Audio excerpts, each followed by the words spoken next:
Olá pessoal, no vídeo de hoje vamos abordar um interessante problema de cinemática.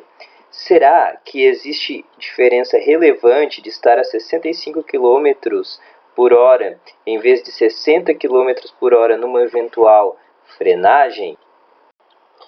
Você já se perguntou por que o limite de velocidade dentro de zonas urbanas é de 60 km por hora, ou mesmo 40 km por hora em algumas ruas? Se eu sou um bom motorista, por que haveria algum problema de eu andar a 5 ou 10 km por hora acima do limite? É tão pouco que não faz diferença, certo? Vamos então analisar a seguinte situação. Dois motoristas dirigem carros idênticos na mesma estrada, em linha reta.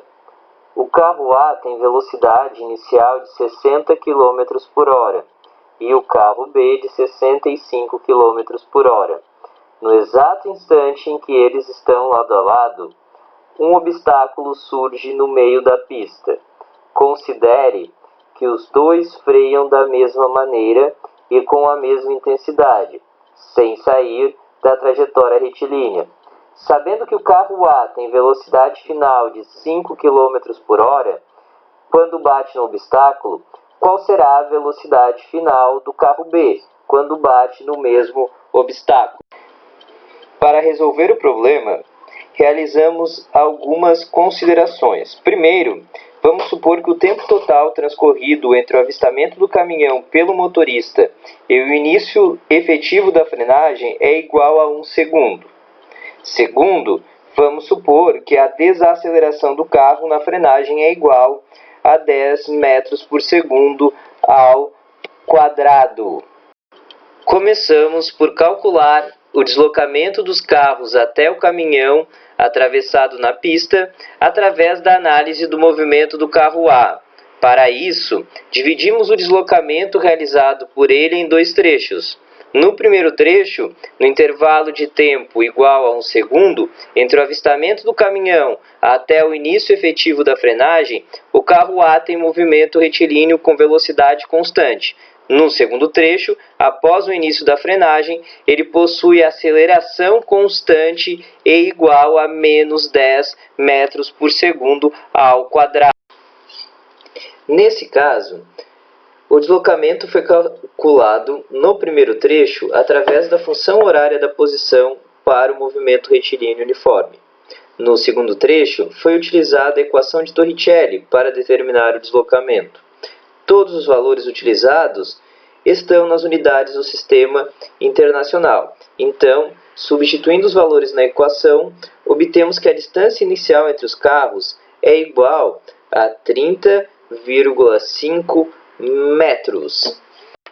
Podemos então calcular a velocidade do choque do carro B utilizando a equação de Torricelli.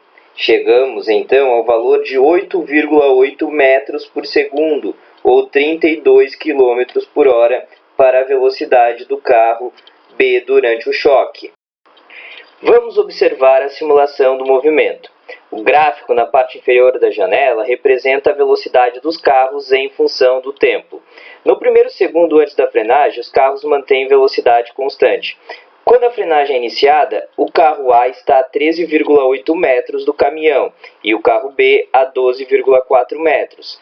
Por estar mais próximo do caminhão, o carro B tem menor tempo de frenagem e, por isso, sua velocidade é muito maior que a do carro A durante o choque. O carro B se choca com a velocidade de 32 km por hora, enquanto o carro A se choca com uma velocidade de apenas 5 km por hora.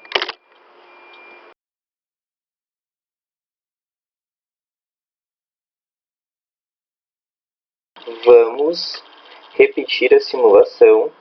Agora na parte inferior da tela apresentamos o gráfico da posição em função do tempo para os dois carros. Inicialmente, os gráficos são retas com inclinações diferentes, pois as velocidades são diferentes. Após o início da frenagem, no tempo igual a 1 segundo, os carros desaceleram e os gráficos da posição mudam para o formato de parábolas, até os dois carros se chocarem com o caminhão.